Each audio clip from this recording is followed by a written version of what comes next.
मी रडणार नाही लढणार प्रभाग क्रमांक 22 मधून शीतल गायकवाड अपक्ष मैदानात। सोलापूर महानगरपालिका निवडणुकीत प्रभाग क्रमांक 22 मधून शीतल गायकवाड यांनी अपक्ष उमेदवारी दाखल केली आहे। भाजपचे निष्ठावंत कार्यकर्ते असतानाही पक्षाने अचानक तिकीट नाकारल्याने त्यांनी अपक्ष म्हणून निवडणुकीच्या रिंगणात उडी घेतली आहे। पत्रकार परिषदेत बोलताना पक्षाने दखल घेतली नाही म्हणून मी रडणार नाही लढणार अशी ठाम भूमिका त्यांनी मांडली आहे। मतदारांचा विश्वास आणि हितचिंतकांचे सहकार्य मिळाल्यास विजय निश्चित असल्याचा विश्वास व्यक्त करत आपल्या विजयासाठी योगदान देण्याचं आवाहनही गायकवाड यांनी केलंय। आज पत्रकार परिषद घ्यायचं कारण म्हणजे सगळ्यांना जाणून घ्यायचं होतं आज आपली भूमिका काय आहे। भूमिका माझी स्पष्ट आहे, मी निवडणूक लढणार, माझं मर्डर झालं तरी निवडणूक लढणार आणि जिंकणार, का सत्याची लढाई आहे। आता मी 18 वर्ष काम केले भारतीय जनता पार्टीचं, त्याच्यामध्ये सगळं तुम्हाला हे फाईल देणारच आहे। 1812 सभासद नोंदणी केले भाजपचे, परत पदवीधरची सभासद नोंदणी केली, परत वेगवेगळ्या मार्गाने सगळे प्रश्न सोडवण्याचा प्रयत्न मी भाजप मार्फत केले। एक भाजपाचा मी निष्ठावंत कार्यकर्ता होतो, मला कोणतंच भाजपचं पद नव्हतं तरी मला डावललं जातं। विशेष म्हणजे आपल्या भाजप पक्षात चाललंय काय नेमकं काय कळेल। मी भाजप पक्षात भाजप मार्फत व तसेच सुभाष देशमुख साहेब यांच्या मार्फत मी काम करत होतो।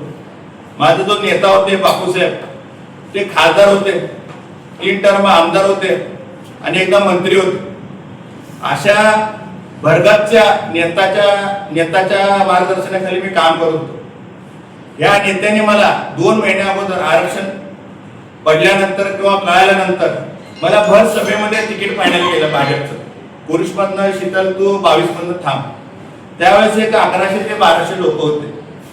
मग त्या पद्धतीने मी कामाला लागलो, सगळं भाजप घराघरात पोहोचवण्याचा प्रयत्न केला, सगळं मी काम केलं आणि आयता एका रात्री येऊन आपलं कमळ चोरून दुसरे जण ते थांबण्याचा प्रयत्न करावे, हे माझ्यावर अन्याय व्हायला लागले। प्रत्येक ठिकाणी गेल्यावरती शीतल तुझं काय झालं हेच लोक विचारले, पण माझी लोकांनी एक विनंती आहे, मी का मागं हटलो नाही। त्या लोकांनी मला परवाची 3 वाजेपर्यंत माघार घ्यायचं होतं, 100 वेळा मला फोन केले, मी का त्यांचा फोन उचललो नाही, काय नाही। माझी अजूनही वाटचाल भाजप सरकार आणि माझे सुभाष देशमुख साहेब काय म्हणतात त्या पद्धतीने वाटचाल अजूनही चालू आहे। मला लढायचं आहे, रडायचं नाही। आणि माझी जी लढाई आहे जनतेसाठी आहे, जनता जे ठरवेल ते आपण सगळेजण मान्य करू। आता परवा दिवशी मी काय केलं, कालची गोष्ट आहे, आता मला फुगा चिन्ह मिळाले, 9 नंबर माझं बटन आहे। माझी विनंती आहे की सगळ्या जनतेला आणि माझ्या कैकाडी बांधवांना एक विनंती आहे की माझ्यावर अन्याय झालाय आणि कैकाडी समाज माझ्या पाठीशी राहावं। आणि 13,700 मुस्लिम समाजाचं मतदान आहे। मी कोणता जाती धर्म मानत नाही, काय नाही। मुस्लिम समाजात माझं अर्ध आयुष्य गेलंय। मुस्लिम समाजाने मला पाठिंबा द्यावा। तसेच आपल्या जैन समाजाचं मतदान 8,000 आहे, त्यांच्यावरही दरवेळेस अन्याय होते, काय काय गोष्टी घडतात, मी सगळं प्रत्येक गोष्टी धावपळ करतो। मी त्यांच्याशी 15 ते 20 वर्षांनी त्यांच्या संपर्कात आहे। ते जैन समाज माझ्या पाठीशी राहावं। आणि तसंच मोची समाजाची संख्या ही 4, 4.5, 5,000 आहे, तेही माझ्या पाठीशी राहावं। ही झाली माझी भूमिका।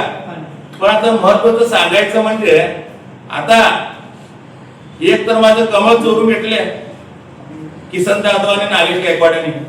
आता काय चालू केले तर 2-3 दिवसापासून त्यांचं एक रसिक हॉटेल आहे, लेडीज बार आहे नागेश गायकवाड त्यांचा, त्याच्यातल्या लेडीज बार मधले बाया घेऊन त्यांनी फिरायला लागले।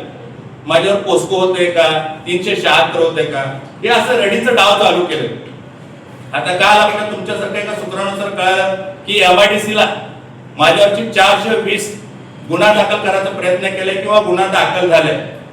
सदर प्रकरण कोर्टात आहे, त्याचा निकाल लागलेला आहे आणि काही लोक त्यांनी अर्ज दिले किंवा आम्ही बी अर्ज दिला, त्या जमिनीची खरेदी झालेली आहे, सातबारा झालेला आहे, मोजणी झालेली आहे, येणेकरून प्लॉट पाडलेला आहे, विक्री केलेला आहे। पण मला राजकीय द्वेषापोटी मला कुठं तर अडकावं, जेलात घालावं, यांनी धावपळ करून या निवडणुकीला, हे अडकावणीचं एकदम गलिच्छ राजकारण चालू आहे। एका महिलेला घेऊन केस 420 आणि काय तर अतिक्रमण केले असा विषय आहे. ते विषय कोर्टात आहे आणि कोर्टात केस दोन्ही पार्टीला पोलीस स्टेशनने काय सांगितलं होतं 2 ते 3 वेळा हे पत्र पण आहे की सदर प्रकरण दिवाणी स्वरूपाचे आहे, तुम्ही कोर्टात न्याय मागावे. अशी परिस्थिती असताना सुद्धा माझ्यावर काल गुन्हा दाखल केलाय. ठीक आहे, पकडू दे, जे कायदेशीर आहे कारवाई करू दे, दूध का दूध पाणी का पाणी होत आहे. पण हे किती अतिशय गलिच्छ राजकारण सध्याला चालू आहे. असं काय आहे का पुरावा तुमच्या? आहे की आहे, पुरावा आहे. मी तुम्हाला वेळ आल्यावर तुम्हाला दाखवतो. आता आपण काय काय होईल घटना माहितीये का, सर्व पोलीस स्टेशनला तिने संगणमताने काय तर त्यांच्या पैशाच्या स्वरूपाने काही काम चालू आहे. मला डिपार्टमेंटचं कोणाचं नाव घ्यायचं नाही, डिपार्टमेंटच म्हणतंय की हे दिवाणी स्वरूपाचं हे आहे, तुम्हाला दाखवणार आहे, तुम्हाला देणार आहे आणि डिपार्टमेंटच गुन्हा दाखल केलाय. मग काल माहिती घेतल्यास तर माझी बी काय कुठं ना कुठं ओळखीचे असणार करणार. काही लोक किसन जाधव, नागेश गायकवाड वगैरे या महिलाला पुढं करून काहीतरी केस वगैरे काल केले. तर आता मी तुमच्या लक्षात येईल ते काय डाउनलोड करीने अपलोड करीने अशी परिस्थिती आहे. पण गुन्हा दाखल झालेला खरं आहे. आमच्या आमदार साहेबांनी सगळ्या लोकांना फोन केले, वरिष्ठांना वगैरे, काय असं होऊ नये, चुकीचं नाही, काय होईना काय नाही असं म्हणून तरी गुन्हा दाखल झालेला आहे. आणि हे विशेष महत्वाचं काय आहे, दिवाणी कोर्टात केस चालू आहे आणि त्यांना हे पत्र दिलं होतं की हे दिवाणी कोर्टात दावा वगैरे चालू आहे, तुम्ही दिवाणी कोर्टात ना. मग एका ठिकाणी पोलीस स्टेशन म्हणताय दिवाणी कोर्टात दावा चालू आहे आणि गुन्हा दाखल कसं होतं. म्हणजे अतिशय गलिच्छ स्वरूपाचं राजकारण चालू आहे. फक्त केवळ माझ्यासाठी, मला हरवण्यासाठी, किंवा मी थांबू नये किंवा मी प्रचार करू नये, हे काय पद्धत आहे. जनता ठरवेल ना. माझी काही एकाडी समाजाने बांधवांना एक विनंती आहे, तुम्हाला 25-30 वर्ष झाले माहित आहे, हे लोकच आपल्या समाजाला विरोध करतात, दमदाटी करतात, आपल्याला दाबायचा प्रयत्न करतात. आपण जागृत व्हा आणि फुगा या 9 नंबर बटनला मतदान करा. मी काय घाबरणार नाही, माझं मर्डर होऊ दे, काय होऊ दे, मी रडणार नाही, लढणार आहे शेवटपर्यंत. आणि मुस्लिम समाजाला मी एक विनंती आहे की त्यांनी पण, मी काय समाज धर्म जाती धर्म मानणारा माणूस नाही, तुम्ही बी एक मला मुलगा म्हणून पदरात घेऊन मुस्लिम समाजाने मतदान करावं. तसंच जयभीम समाजाला बी एक विनंती आहे की त्यांनी कोणतं जाती धर्म न मानता मला तुम्हाला पदरात घेऊन मला हे मतदान करावं. हे अतिशय गलिच्छ अजून भरपूर केसेस माझ्यावर करणार आहेत. तडीपार एनपीडी पर्यंत जाण्याची शक्यता आहे, हे तुम्हाला अगोदर सांगायला लागलो.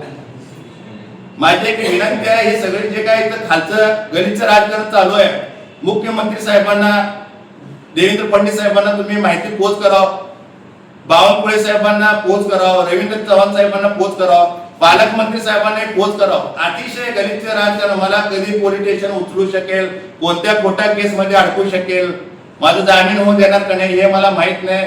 मी झेलात राहू दे किंवा प्रचारात राहू दे, माझ्या जनताला प्रभाग 22च्या एकच विनंती आहे, मी लढणार आहे, रडणार नाही. मी झेलात गेलं तरी मी जनतेचं ताकद दाखवून मला निवडून हे मी एक विनंती करतो.